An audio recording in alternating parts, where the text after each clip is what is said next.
Namanya tercatat sebagai seorang pribadi yang berkarakter zuhud waro atau sangat hati-hati. Dalam hal keilmuan, beliau adalah seorang ahli di bidang hadis, usul fikih, ahli tafsir, ahli hukum Islam atau fikih. Beliau juga merupakan mujtahid kenamaan di zamannya. Inilah kisah Sufyan Ats-Tsauri yang kedudukannya dinilai setara dengan Imam Mujtahid Abu Hanifah, Imam Malik, Imam Syafi'i, dan Imam Ahmad bin Hanbal.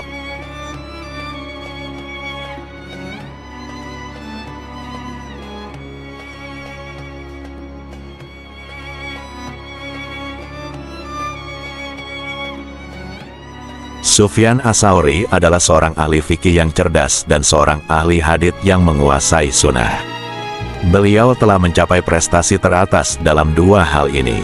Karena itulah ia dijadikan panutan, imam bagi banyak murid-muridnya dan pengikutnya, sehingga pemahamannya menjadi mazhab tersendiri, yaitu mazhab Ats-Tsauri. Imam Tsauri lahir di tahun 97 Hijriah, wafat di tahun 161 Hijriah, dan mazhab Ats-Tsauri sendiri sanggup bertahan hingga sekitar 5 abad lamanya. Menurut banyak ulama sekiranya mazhab itu ada 5, maka mazhab Ats-Tsauri lah yang kelima. Mazhab Tsauri dapat menggeser mazhab Hambali dari mazhab 4. Dikutip dari Nu Online, kedudukan Imam Sufyan Ats-Tsauri di kalangan ulama sangat tinggi, baik yang sezaman dengannya maupun yang tidak. Hampir semuanya memuji kualitas intelektual dan kesalehannya. Masya Allah. Imam Yahya bin Said Al-Qattan yang wafat tahun 198 Hijriah mengatakan, Sufyan Ats-Tsauri fauk Malik fi kulli syai'in. Sufyan Ats-Tsauri berada di atas Malik bin Anas di segala hal. Sedangkan Imam Ahmad bin Hanbal mengatakan, Al-Imam Sufyan Ats-Tsauri la yataqadamuhu ahadun fi qalbi. Imam Sufyan Ats-Tsauri, tidak ada seorang pun yang kedudukannya mendahuluinya di hatiku. Adapun episode lain dalam kehidupannya sungguh memilukan, karena ia harus dihadapkan pada kebijakan penguasa kala itu. Sang imam pun dijadikan sebagai layaknya buronan. Tentu alasannya bukan karena ia mencuri, korupsi, atau bahkan membunuh dan merugikan orang lain, melainkan karena ia memilih untuk tidak berdiri bersama penguasa kala itu. Dikutip dari Republika.id, umat mengenangnya sebagai sosok yang bukan hanya alim, tetapi juga wara, zuhud, dan selalu teguh berprinsip kebenaran. Keteguhan itulah yang menjadi momok bagi penguasa zalim pada zamannya. Bertahun-tahun hingga wafatnya, Sufyan Ats-Tsauri diburu 2 orang khalifah yang bersikap semena-mena. Keduanya berasal dari dinasti Abbasiyah, yakni Abu Ja'far Al-Mansur, 754–775 Masehi, dan putranya, Abu Abdullah Muhammad alias Al-Mahdi, 775–785 Masehi. Sejarah mencatat Khalifah Al-Mansur sebagai seorang despot. Di puncak kejayaannya, banyak ulama yang dipersekusi. Sebelum Sufyan Ats-Tsauri, ada sosok Abu Hanifah, sang pendiri mazhab Hanafi. Sang pendiri mazhab fikih Hanafi itu mengalami berbagai penyiksaan ketika ditahan Al-Mansur. Bahkan, Imam Hanafi meninggal dunia saat berada di dalam penjara.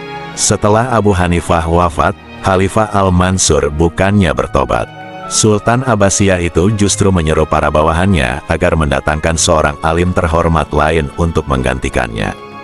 Mereka lantas menyebut nama Sufyan Ats-Tsauri, sebab reputasinya sebagai ahli hadis memang dikenal luas di seluruh Jazirah Arab dan sekitarnya. Khalifah itu pun lantas memerintahkan pasukannya untuk menemukan sang alim. Mengetahui keinginan Amirul Mukminin untuk memberikan jabatan mufti kepadanya, Sufyan menolak. Berkali-kali utusan khalifah datang menemuinya. Ia bersikukuh tidak mau menerima tawaran tersebut. Al-Mansur pun mulai bertindak keras. Prajuritnya diperintahkan untuk menangkap dan membawa ulama tersebut ke istana. Saat perintah itu dijatuhkan, ulama ini telah melarikan diri dari Kufah menuju Makkah. Dalam perjalanan, ia mendapati selebaran kerajaan yang berisi sayembara. Barang siapa bisa menangkap atau menghadirkan Sufyan Ats-Tsauri, maka negara akan menghadiahkan uang sebesar 10.000 dirham.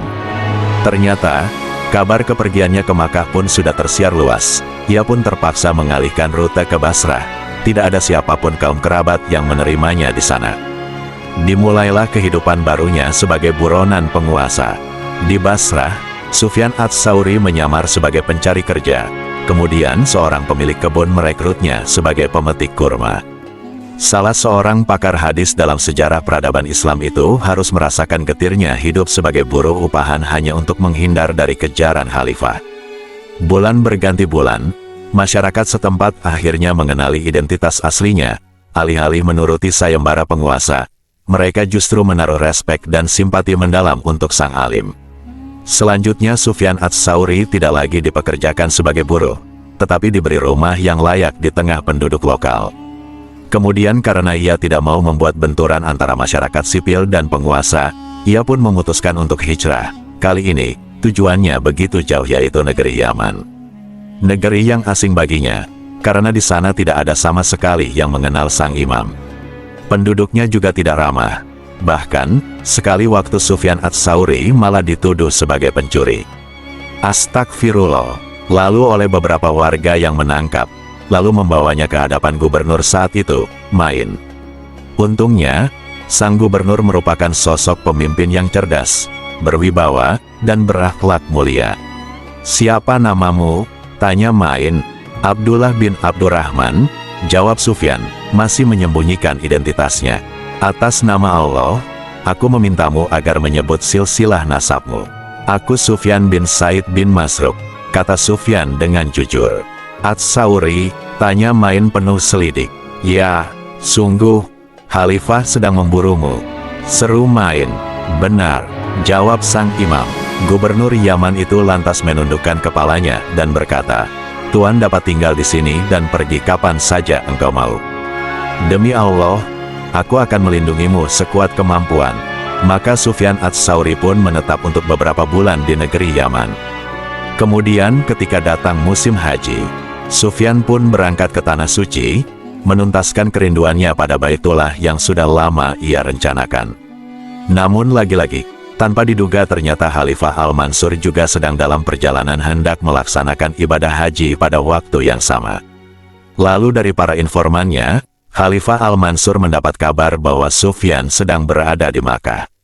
Kemudian penguasa ini pun menyuruh bawahannya agar segera mencari, menangkap, dan menyalib ulama tersebut. Perburuan pun dimulai lagi. Subhanallah.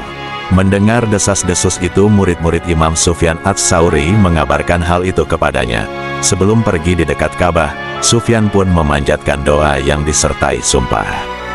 Masya Allah, munajat sang imam itu ternyata diijabah Allah Subhanahu wa Ta'ala. Atas takdirnya, Khalifah Al-Mansur terjangkit penyakit sehingga meninggal dunia sebelum sampai ke Makkah.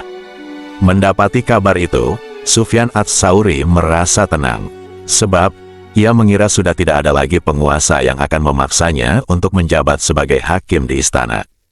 Demikianlah prinsipnya, ia lebih memilih menjadi buronan daripada harus menuruti kemauan penguasa lalim. Apabila aku menyaksikan suatu kemungkaran dan aku tidak melakukan apa-apa, mendiamkannya, niscaya aku mengeluarkan kencing darah saking mendalamnya kesedihanku, katanya. Kondisi sesudah kematian Khalifah Al-Mansur, maka putranya naik menggantikannya. Ternyata kebijakan Khalifah Al-Mahdi sama, ia meneruskan upaya pemburuan terhadap Sufyan ats-Tsauri. Sang imam yang sempat mengira bahwa cobaan yang menimpanya sirna, akhirnya berstatus pelarian lagi. Padahal, waktu itu dirinya sudah kembali mengajar di Kufah. Kali ini sebelum melarikan diri, Sufyan ats-Tsauri sempat memenuhi undangan Al-Mahdi di istana, dan terjadilah dialog berikut. "Wahai Abu Abdillah, aku angkat engkau menjadi mufti kerajaanku," kata Sultan. "Wahai Amirul Mupetik terbalik Minin, izinkanlah aku berbicara, tetapi terlebih dahulu engkau harus memberiku jaminan keamanan," ujar Sufyan. "Tentu," jawab Al-Mahdi singkat. "Janganlah mengirim utusan kepadaku sebelum aku sendiri yang menemui engkau, dan janganlah memberiku sesuatu sebelum aku memintanya." Mendengar itu, muka Al-Mahdi memerah karena menahan amarah. Nyaris saja tangannya memukul sang alim, tetapi juru tulisnya mengingatkan, "Bukankah engkau telah memberi jaminan keamanan untuknya?" Dengan kesal, Al-Mahdi kembali ke singgasananya. Dan tanpa persetujuan Sufyan ats-Tsauri, Khalifah tersebut lantas menetapkan ulama itu sebagai mufti negara. Salinan surat penetapan itu diserahkan kepada Sufyan. Tetapi dalam perjalanan pulang, Sufyan malah mencampakkan surat yang diterimanya dari sang sultan itu ke sungai Tigris. Lalu murid-muridnya mencoba memintanya untuk tidak melakukan hal tersebut. Tetapi Ats-Tsauri menilai saran mereka tidak berasal dari pemikiran mendalam. Meniru bapaknya, maka Sultan Al-Mahdi mengumumkan sayembara berhadiah 100.000 dirham bagi siapapun yang dapat menghadirkan sang imam kepadanya. Pengejaran semakin berlangsung gencar sejak surat yang berstempel istana ditemukan di tepi sungai Tigris. Sufyan Ats-Tsauri terus menjadi buronan dari satu wilayah ke wilayah lain di negeri Abbasiyah. 2 tahun sebelum ajal menjemputnya, demikianlah nasibnya yang selalu diburu penguasa zalim. Sebagai buronan penguasa, Sufyan Ats-Tsauri awalnya bersembunyi di rumah ahli hadis Yahya bin Said Al-Qattan. Setelah meninggalkan Basrah, dirinya menumpang di kediaman Abdurrahman bin Mahdi.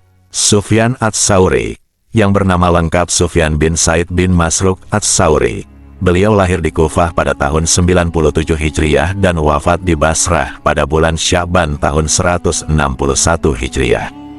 Di akhir hayatnya, Sufyan Ats-Tsauri harus menghadapi tekanan dari dua penguasa saat itu, yakni Khalifah Al-Mansur dan Khalifah Al-Mahdi.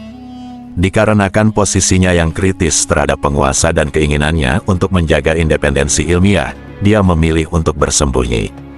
Sufyan Ats-Tsauri akhirnya menghabiskan 2 tahun terakhir hidupnya dalam persembunyian, menjauh dari kejaran penguasa yang ingin menangkapnya.